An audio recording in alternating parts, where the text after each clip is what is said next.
Friends, நம்ம நேற்று மண்ணில் போட்டு தண்ணி ஊற்றி சன் லைட்டில் வச்சோம்ல, அந்த சீட்ஸ்லாம் அப்புறம் எப்படி இருக்குன்னு பார்ப்போம். வாவ், நல்லா இருக்கு.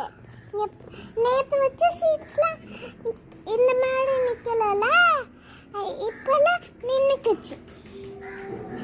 இப்போ இந்த செடிக்கு மட்டும் கொஞ்சம் தண்ணி ஊற்றலாம், இந்த செடிக்கு வேண்டாம்.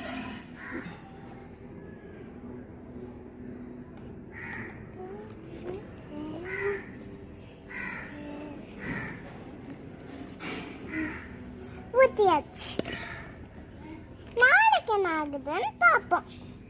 நன்றி.